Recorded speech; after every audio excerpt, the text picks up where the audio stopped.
आज हम बात करेंगे रिवैल्यूएशन अकाउंट या पुनर्मूल्यांकन खाता।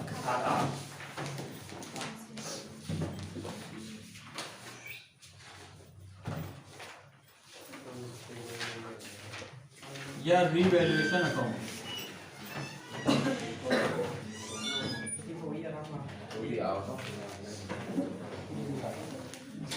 सबसे पहले हम देखेंगे कि रिवैल्यूएशन अकाउंट आखिर होता क्या है। ठीक है, तो पुनर्मूल्यांकन खाता या रिवैल्यूएशन अकाउंट क्या होता है, पहला पॉइंट बनता है क्या।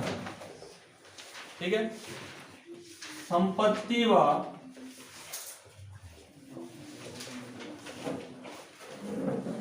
दायित्वों में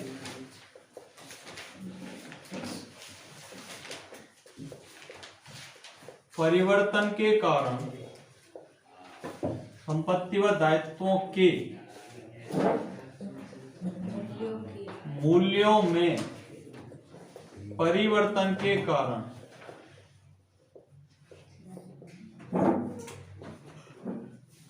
होने वाले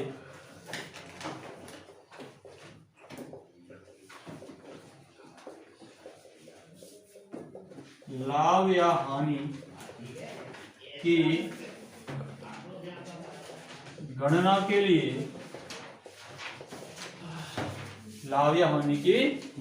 लिए जो खाता बनाया जाता है,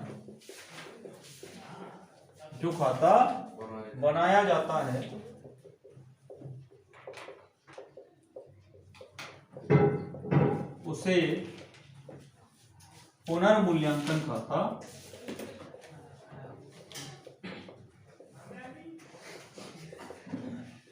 कहते हैं। ठीक है भाई, हम लोग क्या करेंगे, संपत्ति व दायित्वों के मूल्यों में अगर कोई परिवर्तन होगा तो परिवर्तन के कारण या तो लाभ होगा या हानि होगी। तो इस लाभ या हानि की गणना के लिए हम कौन सा खाता बनाते हैं, पुनर्मूल्यांकन खाता। अब सेकंड क्वेश्चन बनेगा, इसकी प्रकृति क्या होती है। कोई भी खाता दुनिया का जो लाभ या हानि की गणना के लिए बनाया जाए उसकी प्रकृति होती है नॉमिनल अकाउंट। क्या होती है, नाममात्र का खाता, नेचर होती है।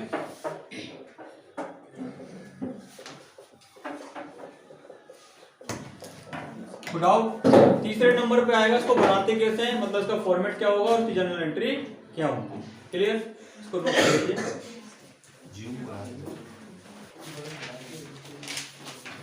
अब अपन लोगों को इसकी जनरल एंट्री देखनी है और फॉर्मेट देखना है, रिवैल्यूएशन अकाउंट का फॉर्मेट होता क्या है। तो आप देखिए, जब इसकी जनरल एंट्री करने से पहले 4 रूल आपको याद होने चाहिए, बस ये 4 रूल।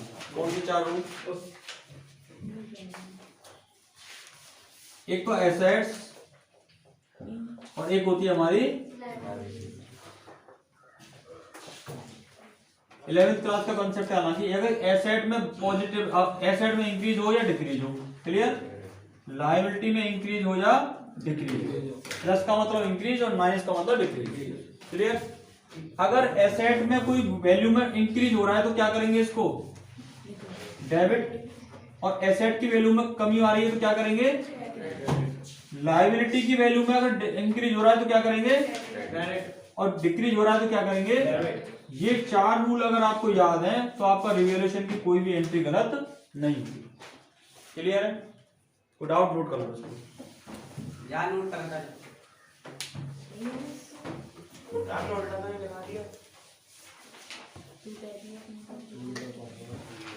एसेट बढ़ेगी तो क्रेडिट नहीं होगी। एसेट में वृद्धि होती है, बताइए एसेट का नेचर डेबिट होता है क्रेडिट होता है, एसेट का नेचर होता है डेबिट। और अगर इसमें वृद्धि हो रही है तो उसको क्या करेंगे, डेबिट ही कर देंगे, कमी हो रही है तो उल्टा कर देंगे, क्या करेंगे, क्रेडिट। अब लायबिलिटी का नेचर कैसा होता है, क्रेडिट, वृद्धि होगी तो क्या करेंगे, क्रेडिट ही कर देंगे, कमी होगी तो क्या करेंगे, डेबिट। कमी के केस में हमेशा क्या करते हैं, उल्टा करते हैं।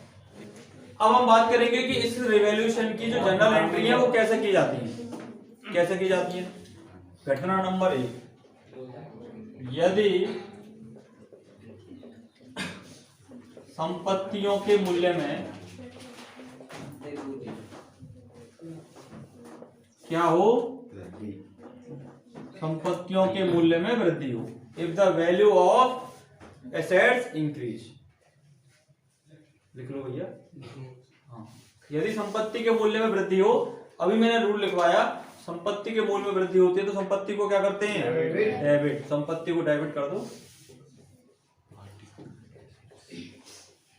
Particular assets account debit. ये पर्टिकुलर एसेट्स का मतलब होता है उस एसेट का यहाँ क्या आ जाएगा, नाम आ जाएगा।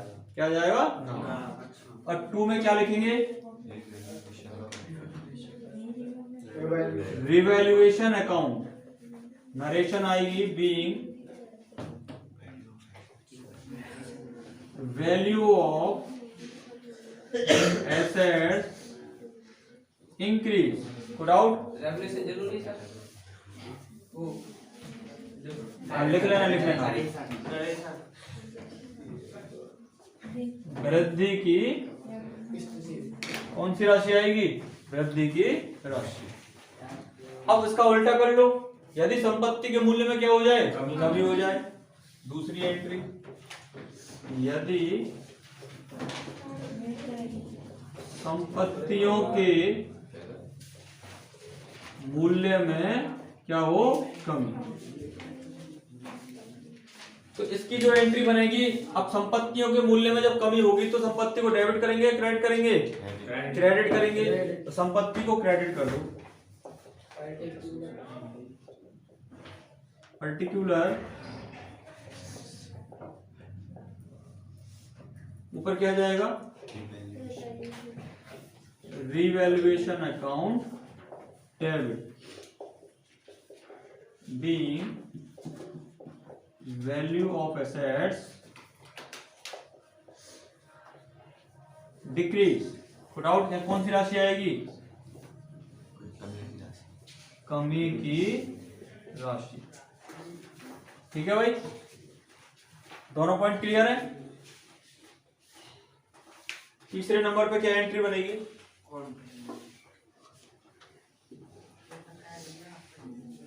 तीसरे पॉइंट में आएगा अनरिकॉर्डेड एसेट्स को बोलते हैं अलिखित।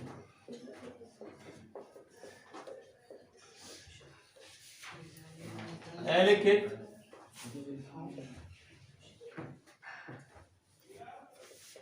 संपत्तियों का लेखांकन करने पर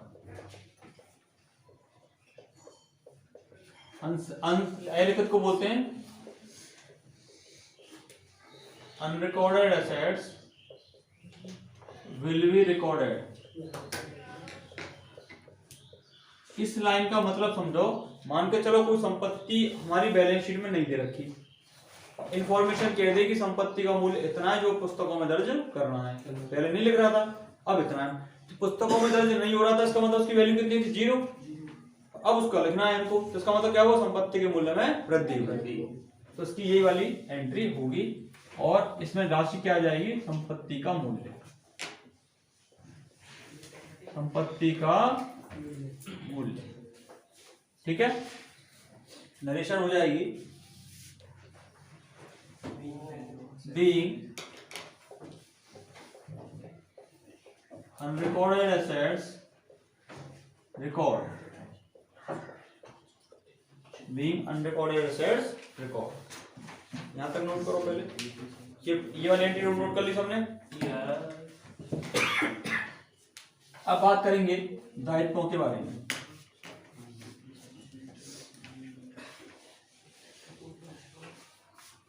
पॉइंट नंबर 4 है दायित्व। संपत्तियों की 3 एंट्री हो गई, एक में वृद्धि थी, एक में कमी थी और एक में अलिखित था।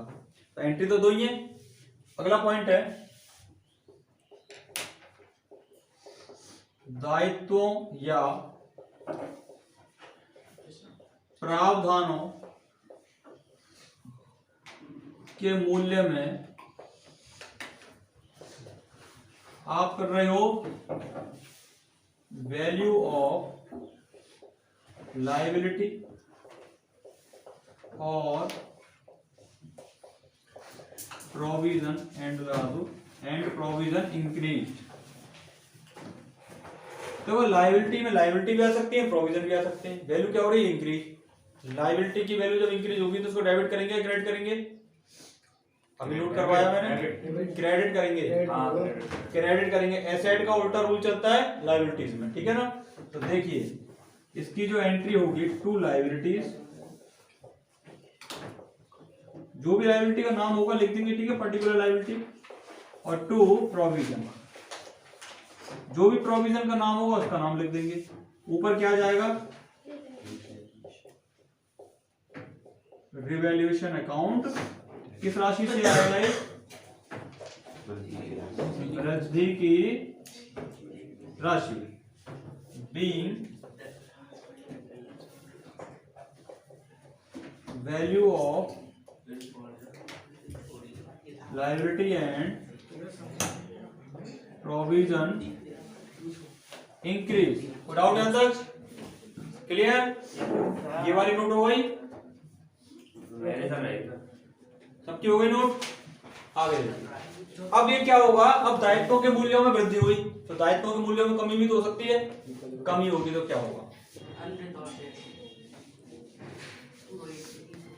फिफ्थ नंबर की एंट्री है,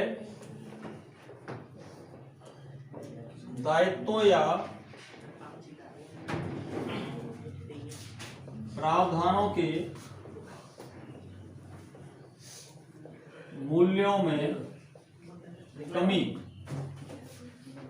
कमी कैसे करेंगे, दायित्वों के मूल्यों में कमी होती है, reduce the value of liabilities and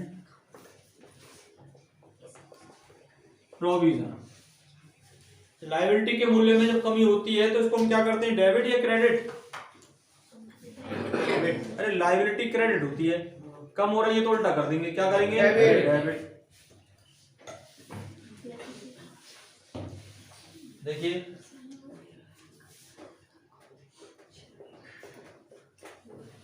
liabilities account debit, provision account debit to revaluation account.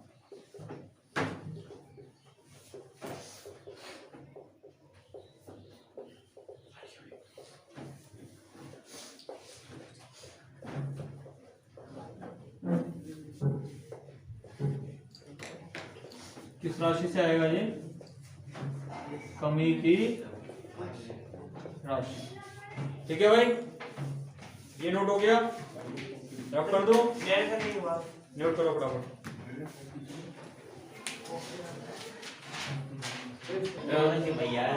अगला पॉइंट देखो, एंट्री नंबर 6। भाई ऐसी कोई एसेट भी तो हो सकती है जो अनरिकॉर्डेड हो, लायबिलिटी भी हो सकती है, एसेट हो सकती है तो लायबिलिटी भी हो सकती है। ए लिखित दायित्वों का अपलिखित और अलिखित में अंतर होता है, ध्यान रखना। अपलिखित का मतलब कम करना, अलिखित का मतलब जो चीजें पहले लिखी नहीं गई है वो अब लिखी जा रही है, ठीक है ना। अपलिखित और अलिखित अलग होता है। अलिखित है ये, अपलिखित शब्द तो लिखवाया नहीं मैंने, ठीक है। अलिखित दायित्वों का लेखांकन फॉर अनरिकॉर्डेड लायबिलिटीज,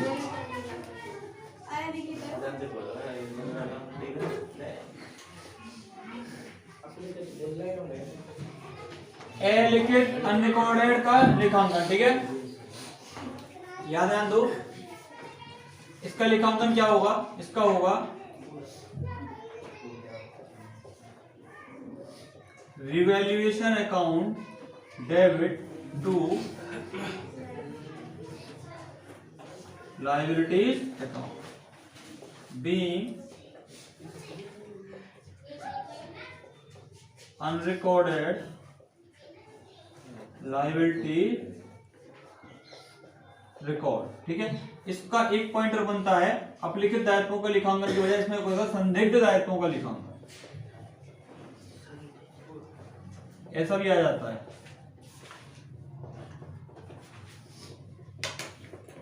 ये क्या होता है, ऐसा संदिग्ध दायित्व, इनको कभी भी हम बैलेंस शीट में नोट नहीं करते, जब ये फिक्स हो जाते हैं तब इनको बैलेंस शीट में नोट किया जाता है। तो ये एक तरह से क्या होते हैं, अलिखित दायित्व भी होते हैं। क्लियर है यहाँ तक? इंग्लिश में इसको बोलो फॉरेन रिकॉर्डेड लायबिलिटीज। अब तो कुछ भी नहीं कहा मैंने।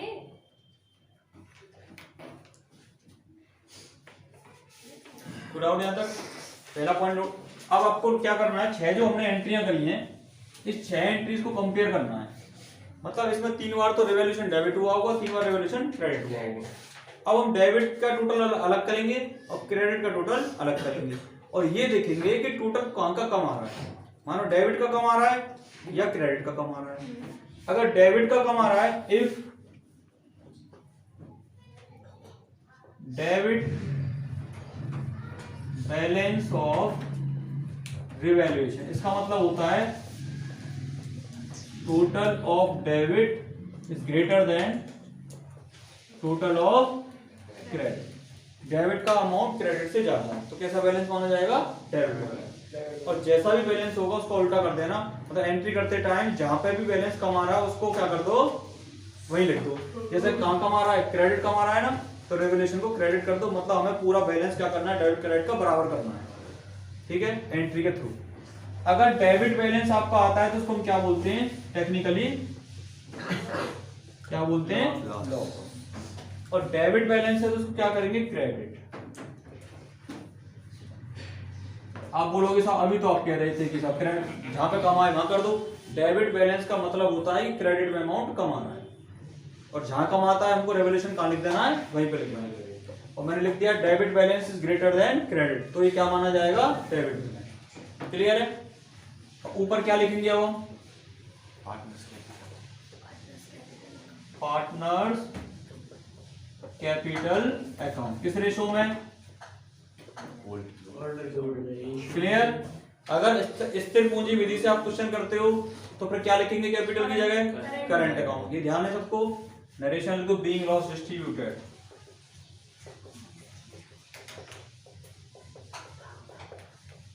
Being loss distributed. इसी तरह से इसका उल्टा कर देते हैं, इसका उल्टा कर दो। इफ 7th नंबर की एंट्री थी 8th नंबर की, if credit balance of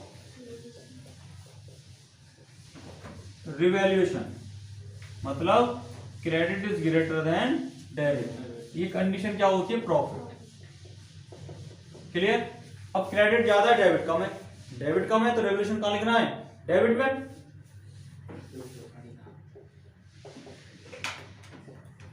revaluation account debit to partners capital account, किस रेशो में, old ratio, being profit distributed. पहले इसको नोट करो।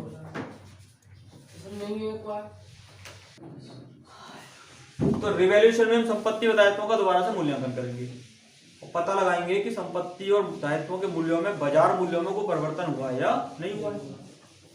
मान के चलो आपने बिल्डिंग खरीद रखी थी, पहले 10 साल पहले खरीदी थी 1 लाख की, और हमारा जो अकाउंटिंग में कॉन्सेप्ट चलता है, हिस्टोरिकल कॉस्ट कॉन्सेप्ट चलता है, वो जो कहता है कि आपने जितने में खरीदी उतने पर ये एंट्री करोगे और हर साल क्या लगाओगे, डेप्रिसिएशन।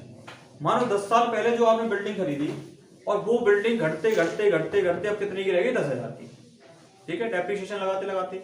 बट जब हम नया पार्टनर एंटर करेंगे या न कोई पार्टनर बिजनेस छोड़ के जाएगा या हम रेशियो चेंज करेंगे या अपने बिजनेस को बेचेंगे या कंपनी में कन्वर्ट करेंगे, बहुत सारी कंडीशन होती है, उस टाइम पर हम रिवैल्यूएशन करेंगे। क्या वास्तव में संपत्ति का मूल्य 10,000 रुपए है? क्या एक्चुअल में ऐसा होता है कि संपत्ति 1 लाख की आपने 10 साल पहले खरीदी हो, कोई जमीन आपने 1 लाख, कोई बिल्डिंग आपने 1 लाख की खरीदी हो 10 साल पहले, क्या उसका मूल्य वास्तव में 10,000 रुपए रह जाता है? कभी भी नहीं होता। तो हम क्या करते हैं, रिवैल्यूएशन करते हैं, मार्केट प्राइस एनालाइज करते हैं कि वास्तव में उनकी मार्केट प्राइस हमारी कितनी है। अब मानो उसकी मार्केट प्राइस 2 लाख रुपए है, तो उसको फिर क्या करें, बैलेंस शीट में कैसे दिखाएं 2 लाख पे? तो इसके लिए कंसेप्ट आता है रिवैल्यूएशन। तो हम क्या करेंगे, रिवैल्यूएशन करेंगे। और मानो 10,000 की संपत्ति को हम 2 लाख पे दिखाना चाह रहे हैं, तो संपत्ति को में वृद्धि कर रहे हैं, तो बिल्डिंग अकाउंट डेबिट 2 लाख, 1,90,000 बढ़ाना है तो 1,90,000, तो ये मेरा प्रॉफिट हुआ कि लॉस हुआ? प्रॉफिट। तो इस प्रॉफिट को किस नाम से लिखते हैं? रिवैल्यूएशन के नाम से। तो टू में लिखते हैं टू रिवैल्यूएशन, और प्रॉफिट को हमेशा क्या करते हैं? क्रेडिट। क्लियर? अगर मान के चलो आपने 10 साल पहले कोई मशीन खरीदी थी 1 लाख रुपए की, और वो डेप्रिसिएशन लगते लगते लगते लगते अब 50,000 की रहेगी। क्लियर? क्या जरूरी है कि वो आज 50,000 में बिक जाए बाजार में? हो सकता है 5,000 भी नहीं दे कोई इसके। मशीन के केस में तो ऐसा ही होता है, या कोई फ्री में भी नहीं ले उसको। और कोई कोई संपत्ति ऐसी होती है इसका मूल्य ही 0 हो जाता है, तो इस कंडीशन में उसकी वैल्यू क्या करेंगे? कम करेंगे। मानो बैलेंस शीट में 50,000 की थी, अब उसकी 0 वैल्यू करनी है, तो कितने रुपए घटाने पड़ेंगे हमको? 50,000। तो मेरा प्रॉफिट हुआ कि लॉस हुआ? लॉस को क्या करते हैं? डेबिट। तो रिवैल्यूएशन को क्या करते हैं? डेबिट। या प्रॉफिट को भी रिवैल्यूएशन लिखेंगे और लॉस को भी रिवैल्यूएशन लिखेंगे। और टू में क्या लिख देंगे? मशीन। संपत्ति के मूल्य में कमी आती है तो उसको क्या करते हैं? क्रेडिट। क्लियर है? अब आप दायित्वों पर, दायित्वों पर जब आएंगे तो मानो कोई क्रेडिटर था, मेरी बैलेंस शीट में 1 लाख के क्रेडिटर है, जिसमें से एक 20,000 का क्रेडिटर ऐसा है जो मर चुका है। अब वो मर गया तो मुझसे पैसे मांगने नहीं आएगा, तो अब मुझे 20,000 के क्रेडिटर क्या करने? कम करने। अब मैं 20,000 के क्रेडिटर कम करूंगा तो मेरा प्रॉफिट हुआ कि लॉस हुआ? प्रॉफिट। भाई कोई आदमी मुझसे पैसे नहीं मांग रहा है तो मेरा क्या हुआ? प्रॉफिट। तो इसका मतलब क्या हुआ? क्रेडिटर क्या है? मेरा लायबिलिटी, और लायबिलिटी को कम करेंगे तो क्या करेंगे? उसको डेबिट। तो करूंगा creditor account debit to revaluation. To revaluation क्यों किया? क्योंकि मेरा प्रॉफिट हो रहा है, और प्रॉफिट को हम क्या करते हैं? क्रेडिट करते हैं। क्लियर? अब मान के चलो मेरे ऊपर कोर्ट में केस चल रहा है। अब कोर्ट केस को हम क्या मानते हैं? संदिग्ध दायर। क्या मानते हैं? संदिग्ध दायर। अगर हम जीत गए तो पैसा नहीं देना पड़ेगा, और हम हार गए तो हमको पैसा देना पड़ेगा। डिपेंड करता है सिचुएशन पे। तो ऐसी कोई भी लायबिलिटी जो किसी घटना के घटने या ना घटने पर निर्भर करती है, तो कैसे दायित्व होते हैं? वो संदिग्ध दायित्व। अब उस मान के चलो मैं केस आज हार गया, 1 लाख रुपए मुझे देने पड़ेंगे, तो मुझे बैलेंस शीट में 1 लाख रुपए का मेरा नुकसान हो गया, तो दायित्व मुझे क्रिएट करने पड़ेंगे। तो दायित्व क्रिएट करने के लिए क्या करूंगा? लायबिलिटी का मूल्य बढ़ाना पड़ेगा 1 लाख से। तो लायबिलिटी के मूल्य को जब बढ़ाते हैं तो लायबिलिटी को क्या करते हैं? डेबिट या क्रेडिट? क्रेडिट। लायबिलिटी का नेचर क्या होता है? क्रेडिट। और इसको बढ़ाएंगे तो क्या करेंगे? क्रेडिट। तो टू लायबिलिटी। और क्योंकि मेरा लॉस हो रहा है तो इसलिए लॉस को क्या लिखेंगे? डेबिट में। डेबिट में। और लॉस का क्या नाम क्या है? रिवैल्यूएशन। ये 4 कंसेप्ट आपको याद रखने। Good out. एक कंसेप्ट अलिखित का मैंने बताया। मान के चलो आपको कोई टाइपराइटर पड़ा हुआ है किसी पुराने जमाने का, जिसकी एंट्री आपने बैलेंस शीट में नहीं कर रखी है। अब आप चाहते हो इसकी भी एंट्री करो बैलेंस शीट में। टाइपराइटर का कोई मूल्य तो होगा, तो मानना हमने एनालाइज किया कि टाइपराइटर का मूल्य 2,000 रुपए। पहले मूल्य कितना था? 0, बैलेंस शीट में था ही नहीं। अब मूल्य कितना है उसका? 2,000 रुपए। तो उसको 2,000 रुपए के मूल्य पे दिखाना पड़ेगा। तो टाइपराइटर क्या है? संपत्ति। और संपत्ति को बढ़ाने पर 0 से 2,000 करना है तो क्या करना पड़ेगा? डेबिट या क्रेडिट? डेबिट। तो लिखेंगे typewriter account debit to revaluation. जो संपत्ति 0 रुपए की थी अब वो 2,000 रुपए की हो गई, तो मेरा प्रॉफिट हुआ कि लॉस हुआ? प्रॉफिट। तो रिवैल्यूएशन को क्या करूंगा? क्रेडिट। क्लियर? सब कुछ प्रॉफिट और लॉस पे। अब लास्ट की 2 एंट्री में क्या होगा कि मैं कुछ एंट्री में मुझे प्रॉफिट हुआ होगा, मतलब रिवैल्यूएशन क्रेडिट हुआ होगा। कुछ एंट्री में मुझे लॉस हुआ होगा, मतलब रिवैल्यूएशन मेरा डेबिट हुआ होगा। तो मैं क्रेडिट के टोटल कर लूंगा और डेबिट का टोटल कर लूंगा। डेबिट क्रेडिट को आपस में कंपेयर करूंगा, जो ज्यादा होगा उसमें से कम को घटाऊंगा। मानो क्रेडिट ज्यादा है, डेबिट कम है, ठीक है, तो क्रेडिट में से डेबिट घटा दूंगा, क्या बचेगा? मेरा क्रेडिट बचेगा। तो उसको उल्टा कर दूंगा, क्या कर दूंगा? डेबिट। इसका उल्टा कर लो, मानो डेबिट ज्यादा है और क्रेडिट कम है। मानो डेबिट के 500 रुपए और क्रेडिट के 400 रुपए, ठीक है, तो क्या बचा? 100 रुपए। 100 रुपए काहे के बचे? क्रेडिट के। काहे के बचे? डेबिट के, जो भी मैंने बताया। और उसको एंट्री में क्या कर दूंगा? उल्टा कर दूंगा। जो भी बैलेंस बचेगा उसको मैं क्या कर दूंगा? उल्टा। देखो लिखवाया अभी मैंने, डेबिट बैलेंस में क्या करा? Revaluation credit. क्रेडिट बैलेंस में रिवैल्यूएशन क्या करा? क्लियर? Put out. या तो ये एंट्री करनी होगी क्वेश्चन में, या ये एंट्री करनी होगी। या तो डेबिट बैलेंस आएगा या क्रेडिट बैलेंस आएगा, दोनों नहीं आते कभी भी। बस समझ आ गई? सबको क्लियर है? ठीक है, ये तो रिवैल्यूएशन का हो गया कंसेप्ट। इसके बाद हमारा चलेगा, अभी कैपिटल का कंसेप्ट मैं नहीं करा रहा। कैपिटल का कंसेप्ट आपको पिछले जो चैप्टर में हमने पढ़ा था वही कंसेप्ट है, अलग से कोई कंसेप्ट नहीं। अब बात करेंगे अनडिस्ट्रीब्यूटेड प्रॉफिट एंड रिजर्व्स। इसका क्या करेंगे? एक जनरल एंट्री, बहुत छोटी सी। कैसे करते हैं देखो, इसका मेमोरेंडम भी मैं अभी नहीं करवा रहा। मेमोरेंडम को अलग से नहीं पढ़ना है आपको, रिवॉल्यूशन के साथ ही पढ़ना है, ठीक है ना, कुछ खास नहीं है उसमें। देखिए भाई, अब चलेगा अनडिस्ट्रीब्यूटेड। पहले तो इंग्लिश में लिख लो, अनडिस्ट्रीब्यूटेड प्रॉफिट एंड रिजर्व, इसको हिंदी में पता नहीं क्या कहते हैं, अनडिस्ट्रीब्यूटेड देखो, ठीक है ना, ठीक है। ऐसे रिजर्व और संचय जिनको अभी बांटा नहीं गया है, अवितरित, हाँ हिंदी में इसको बोलते हैं अवितरित संचय एवं लाभ। लाभ के आगे हानि भी लिख देना, लाभ हानि साथ चलते हैं, ठीक है। इसकी क्या जनरल एंट्री होगी, इनको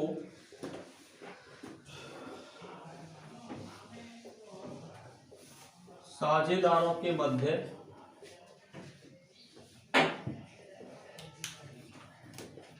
पुराने अनुपात में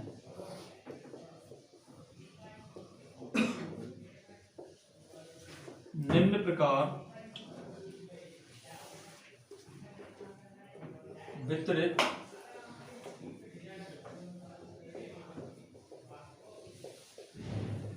कर दिया जाता है, ठीक है। किस प्रकार वितरित किया जाता है, लाभ या संचय, यदि आपका प्रॉफिट और रिजर्व, या तो प्रॉफिट होगा या रिजर्व होगा, नोट करो। Undistributed profit and reserve will be distributed among the partner as below. इसका होगा प्रॉफिट एंड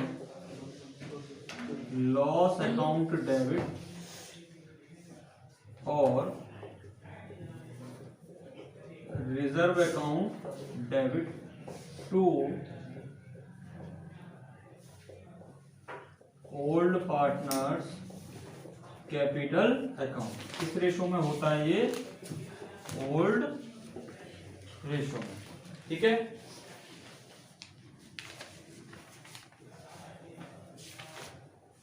चलो नोट करो यहां तक।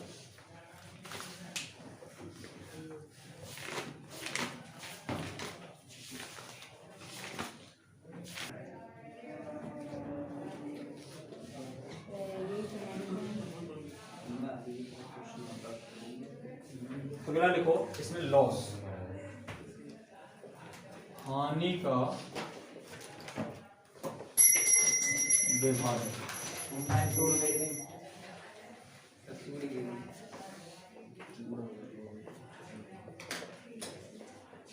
Distribution of loss.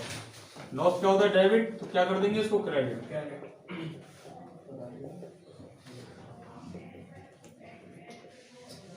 ऊपर क्या आएगा,